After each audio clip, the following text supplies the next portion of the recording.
times build character. This isn't just a show, this is real life. It's not about how you start, it's about how you finish. You gotta see it before anyone else can see it. Every second, every minute, every day.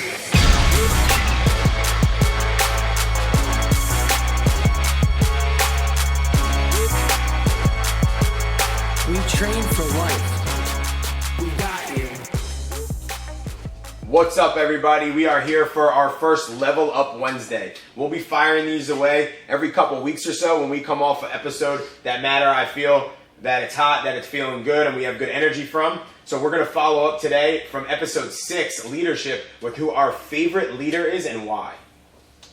Beautiful, love. I'm going to keep the juice flowing. My favorite leader is Tony Robbins. I'm going to go to the GOAT, the original, my man who really opened up my eyes to the whole movement of human development for myself at first, and then kind of led into where I am today. So he was the first man who kind of I just felt drawn to him, and he hit a lot of different aspects of just overall well-being as well as tapped into business. So it was a really cool combination for me at the time of just trying to really find myself through entrepreneurship and individual growth, and then leading that into business. So from the beginning till now, I still hit him up, I still watch his videos, still listen, and it still gets me going. It never gets old. What's one of the biggest things, best things that you watched of his, like as far as his content and stuff? I would say that anytime you want, you put his name on YouTube and he'll always get you going with quick guys, little fire-ups and long ones as well. But one of my best recommendations for anyone is a Netflix special that he has, and it's called Tony Robbins, I'm Not Your Guru.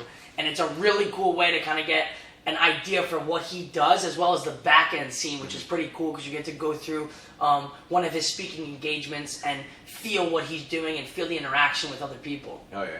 And Matt led me onto that when he was hyped up about Tony Robbins, and I'll second that. That's a powerful documentary. That Netflix one is awesome. For me, it's something that you've heard me talk about a lot. A person you've heard me talk about a lot is Phil Jackson, right? Coach for the Chicago Bulls, multiple-time champions. LA Lakers too, one of my favorite guys, Kobe Bryant, but as well as Michael Jordan too, as being two of the most prominent stars. But what I love the most about Phil Jackson is the true leadership. When you think about a coach and you think about in these leagues, or even in our world, when you think about a coach, you don't think about that stuff right away.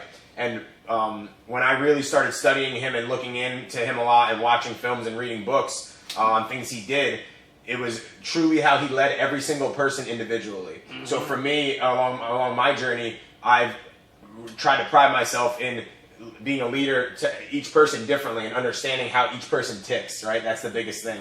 So 100% Phil Jackson was my go-to guy. Some of the personalities that he's led and that he's helped, from Dennis Rodman to Ron Artest, even just to Michael Jordan and Kobe Bryant at different levels and different directions in the competitive world, right?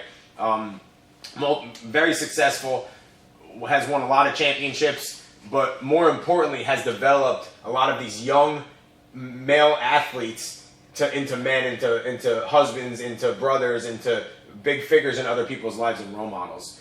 My one piece of content that I could suggest to you is 11 Rings by Phil Jackson. Mm-hmm. It's a nice solid book. I pulled a lot of stuff from it along the way, just talking about how he handled certain relationships. And again, specifically those figures that I mentioned and those people that I mentioned, it's really cool. So as far as leaders go, those are our guys. We want to hit you with a little fire, a little power. Matt's going to leave you off with a little something for the rest of your day. Let's all just keep taking it one day at a time, like always, but don't be afraid to find someone that you're drawn to and that you could have that secret weapon in your pocket, right? Whether it be the YouTube, the podcast, a book, but something that when you feel like your back's against the wall and you don't know what to do, you don't know where to go, you have that secret weapon to go be with yourself and that figure, right? Go to isolation and go away. And there could be a lot of times where you don't feel like you don't know who to go to and don't know where to be. And I think it's really cool. Something I learned is to pull yourself back, be alone. But then, rather than just being alone, pull someone that you truly are looking up to and idolizing and are inspired by, and then listen to their words, read their books, and then use that to build yourself back up and get right back out there. Boom, let's get it. Level Up Wednesday. First time, not the last time.